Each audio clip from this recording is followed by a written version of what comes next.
Welcome back to Pillow Talk Sessions. I'm Christian Lipinski, joined as always by my co-host, Jessica Gillingham. Thank you, Christian. And today on Pillow Talk Sessions, we're joined by Joe Pashino, who is the Chief Operating Officer at Yugo, which is the only global student accommodation brand operating in 14 countries, everywhere from Japan to the US with Europe in between. We'll also be exploring what makes student living so resilient, how branding and strategy drive global growth, and where the next wave of opportunity lies in the fast expanding sector. Joe, welcome to the Pillow Talk Sessions podcast. Really pleased to have you as a guest, and I know that we'll have a really good conversation here. But before we sort of get into the nub of the discussion, can you tell us a little bit more about Yugo? And by the way, my son who's a student is called Hugo, so I might sort of mistakenly start saying Hugo, but Yugo, tell us a little bit more about Yugo and also about yourself and how you came into the student accommodation. First of all, thank you both for having me on, and hello to the audience. And I don't mind if you say Hugo, there's worse brands that you can be associated with, so I won't take it personally. A little bit about me then. So I've been in the PBSA space since 2011, so nigh on 15 years. I started at Unite, as a lot of people do and did, and got my grounding there. Never knew anything about student housing. My previous history had always been in retail and big box FMCG space. Prior to going to Australia and working in the gambling industry for 5 years. So very different, but a lot of skill sets that were transferable, and a lot of what I'd learned throughout my career prior to Unite, I felt was very transferable. So I fell into it, and I suppose a lot of people will probably say that, the same thing. You fall into student because no one, certainly at the time, no one used to know what it was all about. I've been in the space now 15 years. I'm at Yugo now, which I'm proud to say is the largest operator in Europe, and at a global scale is almost the largest globally. There's obviously a couple of American operators out there that have got huge portfolios, but we're on a par with them. Currently around 110,000 beds across 14 countries globally, from we like to say from Seattle to Sydney, but effectively the States right through to Australia, Japan, and everywhere in between. And we are, effectively we call ourselves the global brand and operator in the student space, and I'm sure we'll touch on brand as we move forward. But we form part. Yugo forms one part of the DOC Group, which is the parent company, the umbrella company, which consists of 4 verticals. One being the investment management side, which is GSA, Global Student Accommodation. Yugo is the operating brand. Kinetic Capital, which is development, so provides financing for developments in student, and also touches into other areas of residential living. And finally, student.com, which is effectively what we call the marketplace for students. So it's like the booking.com, but for student accommodation. So together we form part of the wider DOC Group.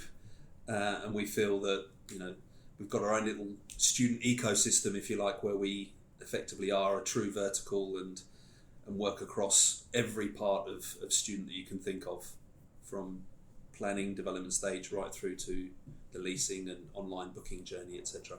And 15 years is a significant amount of time to be within a vertical. So you must have seen huge amounts of changes within PBSA within that time. Do you want to give us a short summary of the changes that you've seen in that 15 years? It's going to be hard to give you a short summary. There's a lot that's changed from when we first entered. Christian's a good editor. Thankfully Christian can edit out.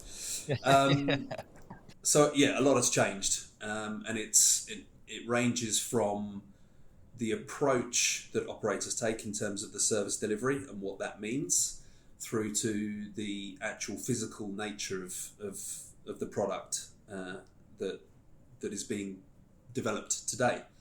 So when I first joined, things such as shared bathrooms and twin rooms were prevalent, or non-en-suites as well were very prevalent. It was a huge focus on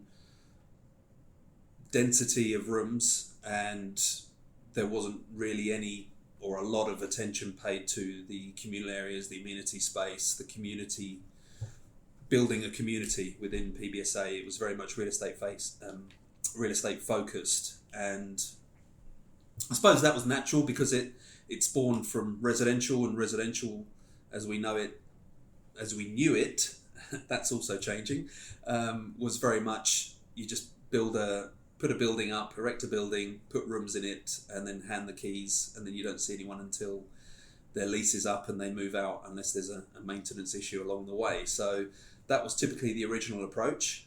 It was a new sector, it's very much an alternative back then, and so therefore it was, let's not reinvent the wheel, let's build what was already been built before.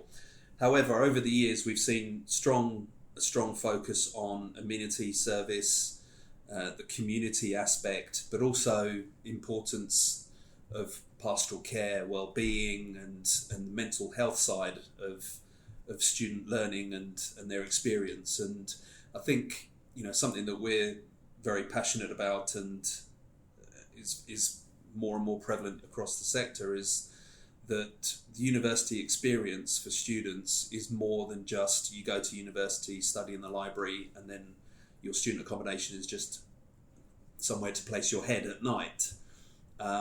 We've worked very hard over the years to ensure that where you live forms part of your university experience.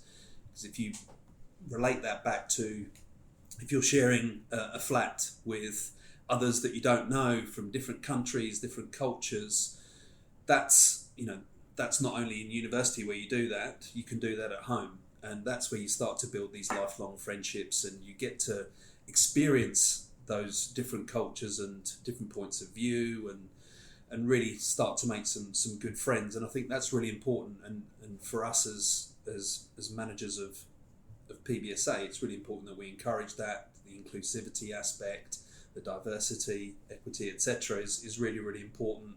And there's a phrase we use where we believe that our position within the whole university experience is to help young adults transition from home life into adulthood and independent living. And that's our focus, is how can we help that transition, ease that transition, because we know through the numerous surveys that we carry out each year, both with parents but also with students, as well as universities on top, we understand what the challenges are. And I'll probably get beaten with you're a Gen Xer stick here, but I think kids these days have got it a lot easier than perhaps we had in the past, and are a bit more mollycoddled perhaps, and therefore the life skills that we may have learnt during our time growing up perhaps aren't the same as those skills, or aren't transferred across in today's generation. So we hear a lot about and get a lot of feedback on the surveys that parents are concerned about how will their children know how to cook, how will they know how to wash their clothes, what setting to put it on so they don't get whites that become pink, etc. So whilst they seem small, they are concerns for parents. And then obviously from a university perspective, they're concerned about students' mental health and ensuring that they've got a safe environment within which to live and study, but also that we work alongside them in terms of signposting when we spot potential signs of stress or something not quite right. So it is very much about the sector working hand in hand with other stakeholders, universities, parents, etc. And I think that's a fundamental shift, where there were very much, PBSA was almost seen as the enemy to universities and the evil, profit-driven businesses that are just trying to gouge students. Whereas I think that has softened over the years, and we're now seeing far more collaboration within the sector. My son Hugo does actually listen to this podcast, and he'd probably disagree with you. I think that he's got it easier. But I had a memory. You talked about twin rooms back in the day. I spent part of my university in the States, and I had a triple room. I had to share with two other people. It was horrendous. Before we get into the nub of it, and I know Christian's going to lead us into the first topic, but I just want to reflect something back to you. And we, on this podcast, there are some set themes that we tend to talk about, and one of them, we give it the broad brush of the hotelization of real estate, or the hotelization of the rental living sectors. And you've kind of illustrated that really quite nicely in that 15-year difference. And when we talk about the hotelization, we don't necessarily mean amenities or anything like that. It is more about coming from a customer-focused perspective and a service perspective, and sort of putting the customer and their experience at the center, which is typically what hospitality does. But now we're seeing, PBSA, but also build to rent co-living, as putting the customer's experience at the center, which is kind of what you talked about, that journey, is that the students and how they experience the building is kind of really central. Absolutely. I think, it's an obvious statement that many marketeers state, but the best form of and cheapest form of advertising is word of mouth. And that is absolutely true. And it's very prevalent. I mean, there's an example that I do recall, which shocked me at the time, when I was at Unite, and there was a building the property that we had in Liverpool, and one of the students from the previous year was a Chinese student, and they loved their experience so much that they told their friends, and he actually managed to get, I think it was 28 of his friends from China to live there the following year along with him. And you think of what the cost of acquisition would be on those 28 students, especially because they're international, marketing to China, which is very difficult in terms of access. That resonated with me, and I think the whole sector understands that word of mouth is key and reputation is key, and the experience for the students is essential, to obviously for the success of the property itself, but also for the student, because if we're ticking the box and they want to come back and stay with us as a rebooker or a returner, that's the best indication that you're doing a good job. They want to stay with you because it's not about price as much as we talk about affordability and cost of going to university, etc. That's only a part of the whole piece, the whole puzzle.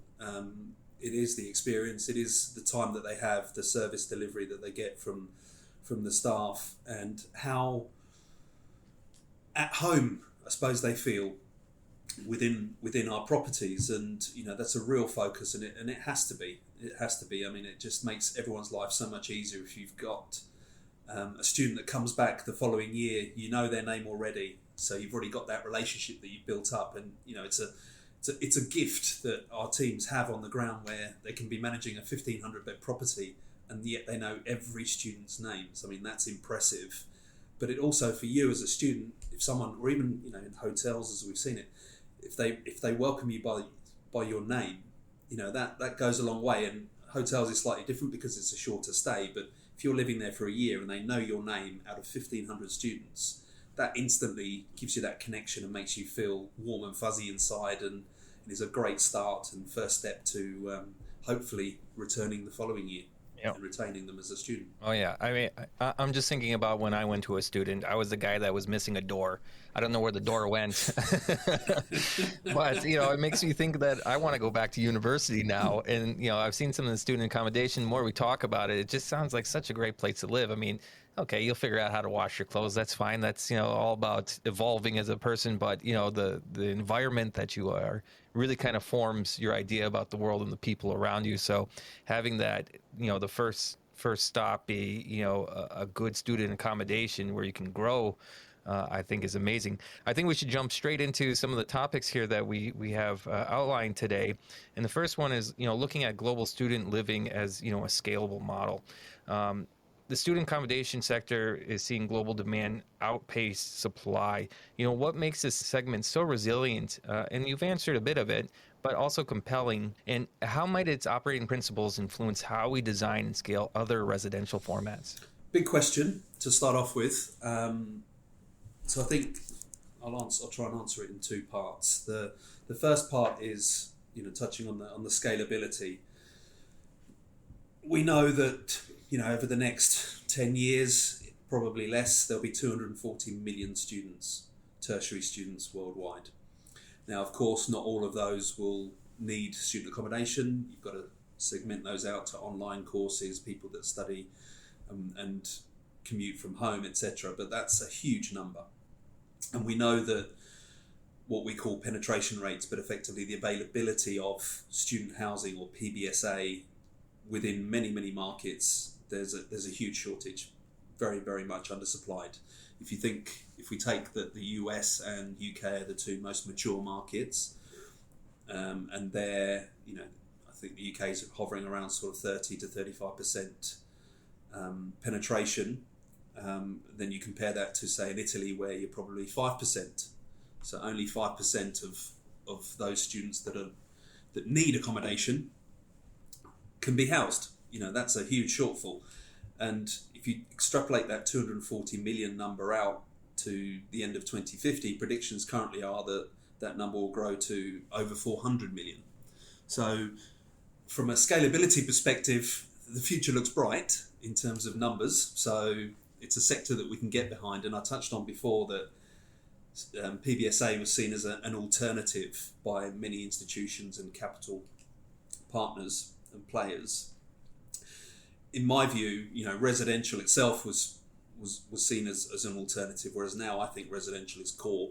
It's absolutely core. It should sit alongside offices and other sectors like retail. And in fact, over the last few years, we've seen that investment into living has outpaced what traditionally was the biggest sector of offices, and we know that COVID's had an impact, etc. So I think the future looks very, very good in terms of numbers coming through, and we've seen participation rates increasing a lot across many markets, many countries, in terms of the number of students that are opting to go to university as it becomes more available to different countries. And I think the nuance, though, is we know that it's difficult to build. Costs have increased across labour, but across materials, cost of land, etc. So it is hard to build at the right price, or a good price and a value for money price point. But the nuance really, which does affect other sectors, and this is something that we've been looking at over the last couple of years, is that we've seen the rise of BTR and co-living and flex living, and I suppose it's the opaqueness in terms of data that's the challenge. So in the US, until recently, it was very open. Everyone fed into College House, and you could see how the market was trending and how rents were trending and occupancy, etc. That's on its way out now because of recent changes. But when you throw in new sectors or new subsectors of living, such as co-living, it's harder to track how many students are actually potentially tempted and do live there. And at the moment, we're making educated or hopefully educated guesses as to what that can be, because understanding what percentage may opt to live in BTR or co-living has an impact on whether a scheme should go ahead, whether it stacks up to develop something new, what your price points should be, what you can expect in terms of occupancy, how difficult it might be, your marketing strategy. There's a series of implications that you need to take into account. But when you don't have solid numbers and data to back you up, it does make it challenging. But I think, as with student, co-living, BTR, there is a place for everything. They are subsectors of living, and we know that the ultimate mantra, if you like, of the living sector is that everybody deserves and needs a roof over their head. So, and we know that there's just not enough supply out there of any kind of housing. We've seen the shortfalls, we've seen the targets that governments set and don't hit across the world. So from a buoyancy perspective, the sector is bright. From a delivery perspective, it's challenging. And then obviously the opaqueness or opacity of not having the data to make better informed decisions about where to build and what to build present a slight headwind, but in general, it's a very, very positive trend from my perspective. I know that we're going to go into a little bit more about growing globally and what it's like to operate in different markets, because that must be hugely challenging. And I know we're going to, go into that in a minute. But you've talked also about the shortfall of supply in build to rent and co-living as well. Are you tempted to go into those asset classes as well? Or, what's your kind of feeling of that sort of, expanding? You've got this great brand. You've clearly got happy customers. They're going to grow up and want other asset classes. What's your kind of feeling about that? I think there's a number of aspects to take into account, and if I think more broadly, it really does depend on, everyone's got their own strategy, and it really does depend on where you think the opportunity may lie, and should you try and be a jack of all trades and spread into different segments of the living space, or do you just focus and hone and really try and be great at one thing? And there's not necessarily, one way is not better than the other necessarily. I suppose from our perspective, we think that focusing on student is the best thing for us to do, but that's because we've got a long history of being in student, in the current guise, but also if I mention our founder Nick Porter and chairman, who is regarded as the godfather of PBSA, he originally set up Unite back in 1991, and that was really, I suppose, the first scheme in Bristol. Then with the nominations to the university was the first step into PBSA in the UK. So that's over 30 years of history, and he's always had an unwavering drive to focus on student and try and just get better at what we do year on year and improve on that, whether it's the service, the quality of the building, the relationships, and obviously the ultimate return to stakeholders. And that's the path we've chosen. Just try and be great at what you do. Now, how you define great is a different story, and everyone will say that they're very good at what they do, but you can always improve. And I suppose what we target and what we're proud of is trying to be pioneering. So going from that very first asset in Bristol in 91 to now 14 countries across the globe, nobody else has got that footprint. Nobody else has done that. So you touched on it on the question you just asked, Jessica, in terms of what it must be like going into new markets, and that's pioneering. We've gone into markets which people have, others have never set foot in. Or had never set foot in, and it's a steep learning curve.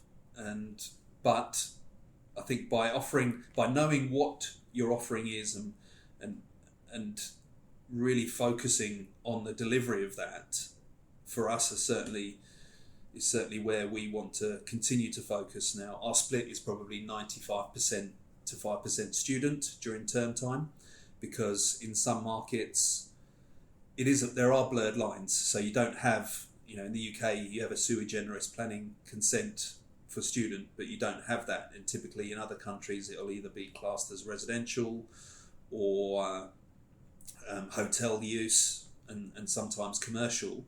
And there's different legislation that sits around that in terms of the lease types that you can offer, the length of stay, and the types of people that you can offer to. And then you think of the US and the Fair Housing Act there, which means that you can't discriminate against non-students. So there are nuances that you have to incorporate within your offering, but typically we're 95% student, and then during the summer it's a different experience, because in Europe especially, you will run a summer market where, whilst we do focus on students and language schools and university courses and accommodating those students, we do run tourist or hotel type properties as well during the summer. I wanted to dig a little bit deeper on that. As an operator, as you mentioned, expanding into new geographies, you said 14 countries. how do you balance this growth with consistency? Especially, you touch on it a little bit, but customer expectations, regulations, cultural norms, they vary so widely. They do, and I suppose a lesson that we learned very quickly early on was that one size does not fit all. You can't just pick up the UK model and transplant it into other markets and expect it to work.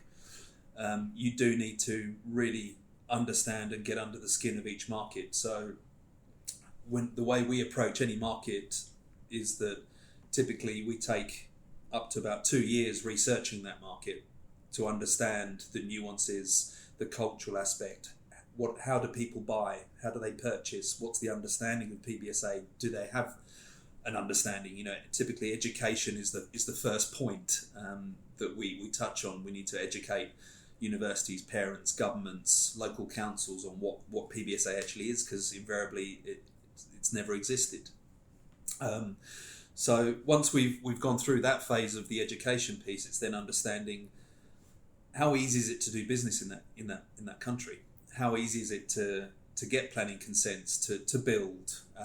Are there restrictions? Are there wider master plans that mean that actually you're not allowed to build student in a city? It's got to be on the periphery. And then what does that mean in terms of travel times for students and therefore the attractiveness of that to a student population?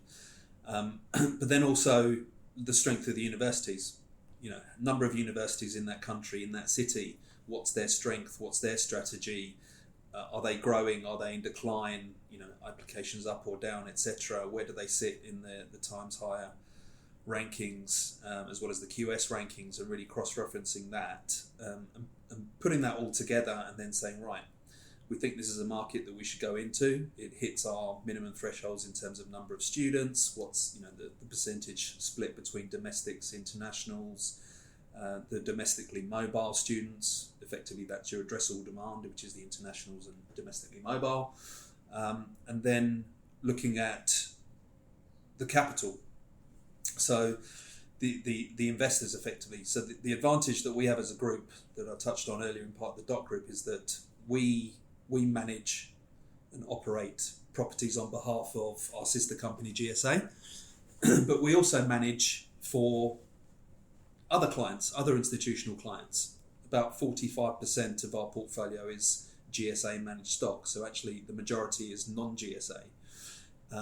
And for us, it's about partnering with the right capital partner in those markets and making or putting together a compelling argument as to why they should come with us into that new market. Depending on the market, because every capital partner or investor will have their own risk view of each market and whether they will allocate and how much they will allocate to those markets, and that will drive the returns that they're looking for. And for us, it's important that we marry the right capital partner with the right markets and the right opportunities to deliver on what we want to deliver in terms of the brand promises that we make and the service, etc., and obviously a successful scheme, but also the returns that the investor wants. So it's not a case of someone turns up tomorrow and says, right, we want to go into X country, will you come with us? And then we just say yes on the spot. There's a lot of thinking that has to go into that, because as an operator, and every other operator this will resonate with, is the key to efficient operations is scale, and you need scale in cities and in countries in order to achieve that. And if you just go in for one property for 300 beds, it's really not going to work. Well, it's definitely not going to work. But if you've got a capital partner that's willing to commit a number in terms of investment, and they have a strategy where they want to grow to X thousand beds over a period of time, then we would happily work with them and make that work, because we know that there's longevity in the market. There's no point in entering today, someone builds something for 300 beds and then they're looking to flip it as soon as it's built and occupied, because we've just invested a hell of a lot of capital ourselves in going into that market, and it would be wasted. So it needs to be a cautious approach. And I suppose the beauty of being in 14 markets now is that we have two focuses. One is scalability in that market and growing in that market to increase our efficiency, which we pass on through NOI performance to investors, but also looking at new markets that we want to go into and we are keen on, and then finding the right partners to go into those markets. We've got a list of markets that we are interested in entering, and it's just about finding the right opportunities and partners to do that with. There's so much complexity, which kind of really builds the moat around what you're doing as well, doesn't it? Like, you've got to have so much in place, apart from expertise, relationships, all of patience, all of those things around that moat, which is really interesting. But what I'd love to, firstly, I don't know whether you tell us, but I'd love to know which markets you're really excited about. But you don't have to tell us if you don't want to tell us that. But yeah, I can tell you. No, I'm happy to tell you the markets that we're excited about, that we're in. I won't divulge just yet the markets that we are looking to go into. But if I think of in Europe, there's a huge opportunity. As I said, the UK is the most mature market, but there are a number of nascent markets out there. We've seen the recent, the last 5 or so years, the surge in Spain in terms of development and PBSA being built. But we see a huge opportunity in Italy. Italy is we've been looking at this market. I've been looking at this market personally since probably 2016. It's taken a long time for us to get into that market. We did enter successfully last year, and we have seen the opportunities there are exponential. The growth opportunity is huge. It's got the lowest penetration rate in terms of supply in Europe. It's the third largest, I think, in terms of student numbers. Numbers sort of vary a little bit from month to month and year to year, but it's a huge opportunity, and that's because it's A, undersupply, as I mentioned, but B, it is difficult to enter, and it's difficult to get your head around things like the planning system, which can take invariably 5 to 10 years to get planning permission, and capital is not that patient. They need to deploy to start seeing a return. But we see huge opportunity there. There's been a big shift. Milan has been the focus for a lot of other players in terms of trying to get into Milan, because they have been on a journey over the last few years with their own master plan in trying to attract more students to Milan. Strong universities, but you look at it as a country. There's very strong universities. There's a huge university in Rome. Over 200,000 students in one university. I mean, it's incredible for a European university. You've got the oldest university in Bologna from the early 1000s, 1081, I think it was, when it was first born. I think it's trying to claim that it's the oldest university in the world. There's a long history of universities in that country, and it's a great country to live in. The climate's very good, very attractive. And we see huge opportunity there, and we're working on a number of those opportunities as we speak. So that's one. The second one, which surprised me and didn't surprise me, I would say, is Poland. Not a lot of people would have looked at Poland. There's still a lot of value to be had. I think that's where I mentioned that the research really comes to the fore more, because Southern Europe, whilst you can't bucket everything together, there's similarities between Spain and Italy, for example, in terms of culture and the lifestyle, the weather, etc. Poland is different, and just looking at a metric, when I talk about internationals, people will naturally think, it's Chinese students or Indian students. Well, internationals in Poland is not Chinese or Indian students. It's more Eastern Bloc or Lithuanians, Serbians, for example. So again, everything that you knew from other markets and the research that you use and the data that you use to build up the business case is different, because the international students in Poland have a different disposable income or price range that they can afford. So again, that affects your thinking, which also in terms of pricing, but also affects your thinking in terms of the product that you're building, the specification, etc. But they still have the same fundamental needs in terms of needing to study. You still want to give that consistency of brand promise across, in terms of community. And I suppose the principle that we try and adhere to at Yugo is the 90-10 philosophy rather than the 80-20, which is 90% consistency, 10% variation due to local nuances, whether it's legislation or health and safety, whatever crops up in the local area, but trying to be as consistent as we can in our service offering. And that's how we hopefully so far have seen success and will continue to see success. If I look further afield, then outside of Europe, the US is clearly a huge market. We're currently about 18,000 beds. We'll be looking to double that shortly. But there's still huge opportunity because it's such a big market.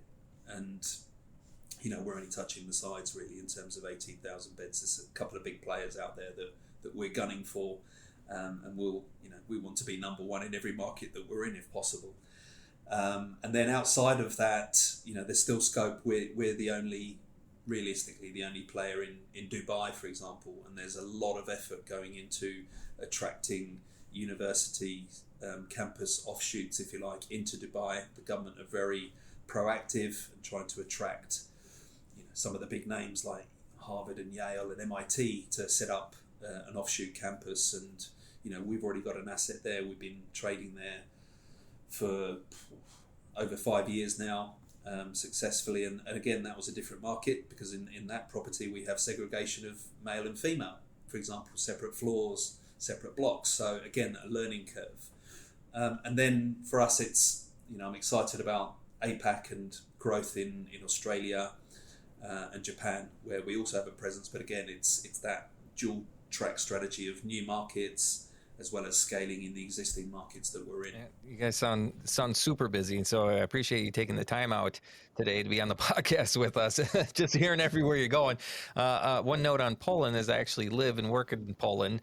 That's where I'm at now, out of Krakow.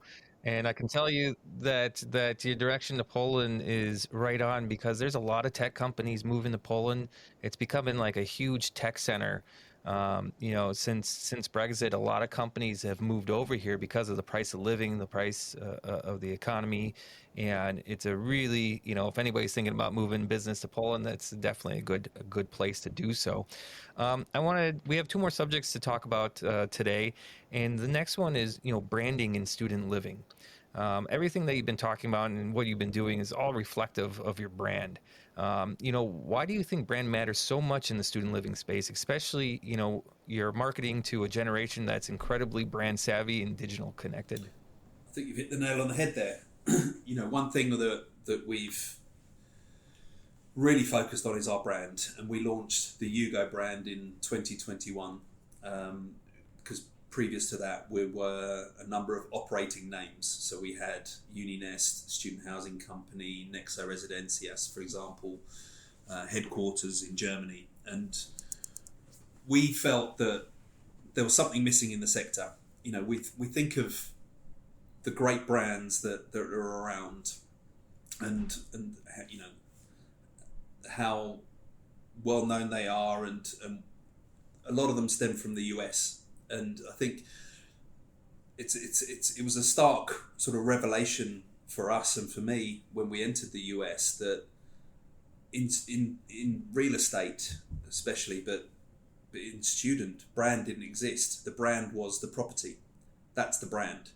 You advertise the property name, but no company behind it. So the large companies such as Scion or ACC didn't have a brand that students would recognise or would roll off the top of your head. If you were having a conversation about student housing, it would be, I stayed at X building rather than with this brand.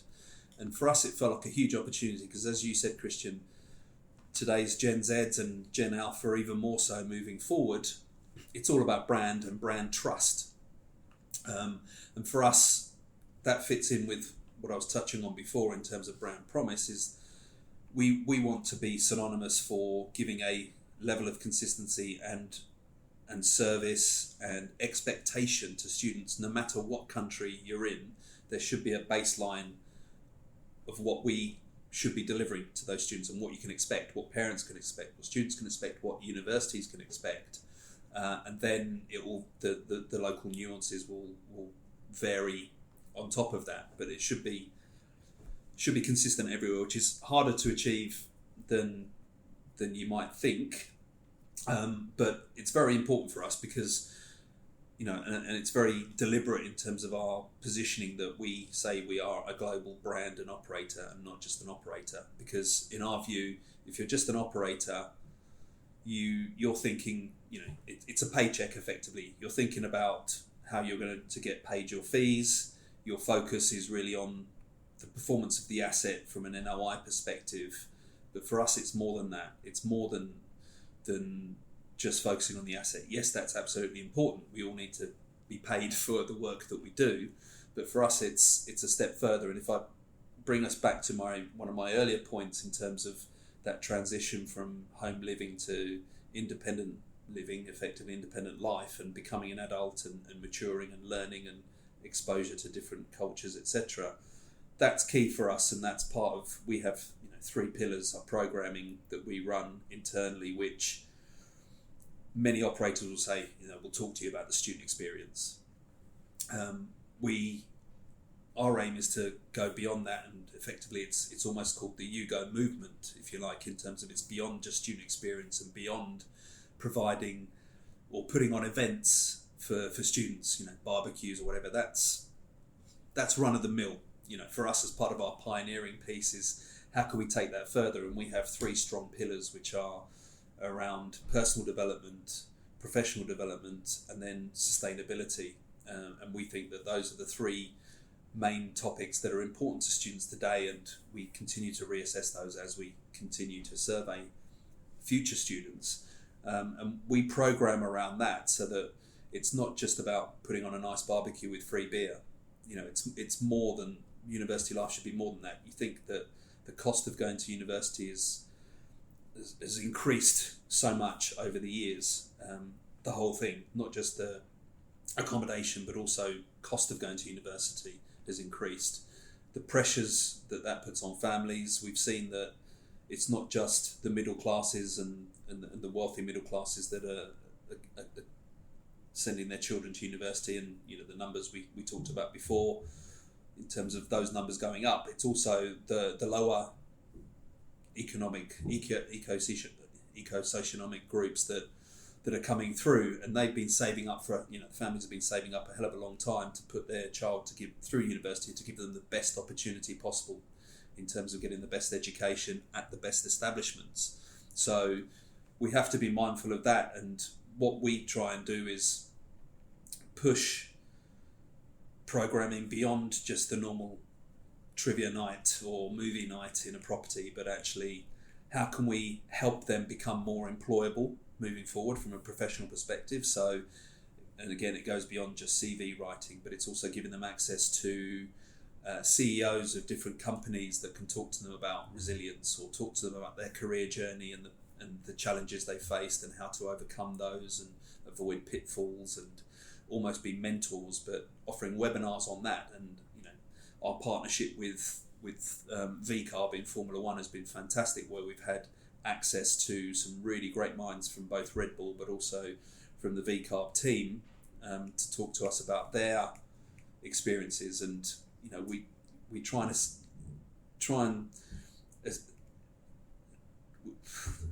pause.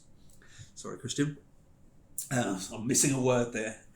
We try and correlate what they do as a business. And you think Formula One is very much about being a highly honed machine. It's a matter of milliseconds that how quickly you change a tire. Everyone needs to know their role, needs to know how they fit into the bigger piece of the puzzle, or bigger part of the whole journey, if you like, of F1, and how people need to be resilient, and they need to be they need the necessary skills to fulfill their part, because they could be the one piece that lets everyone else down and could cost those tenths of a second to a team, which could ultimately cost them the race and points and funding, etc.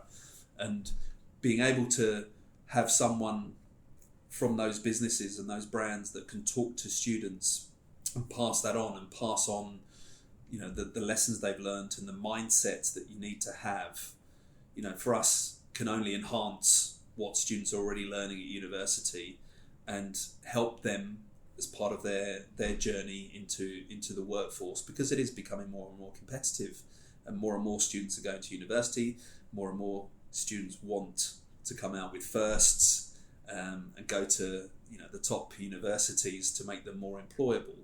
Well, if that pool is getting bigger, you know, employers need to choose somehow what's the benchmark or what's the KPI for choosing from a wider pool.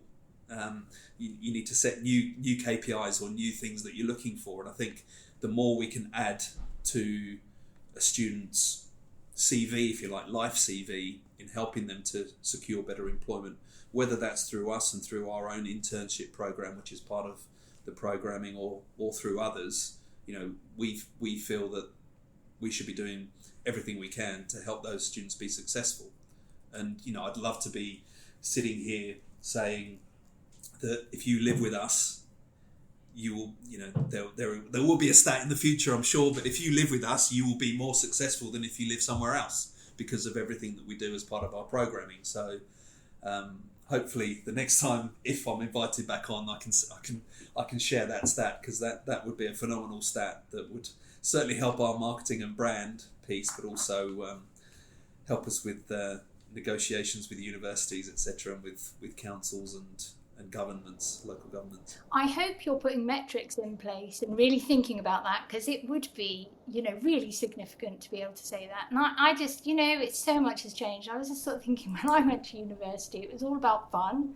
It was like, you know, whether the bar was like big enough, or, you know, if it was open every night of the week and not just Friday and Saturday or something. It's all changed. And I have, as I've mentioned, I've got one at university and one who's choosing universities now, and there's so much pressure.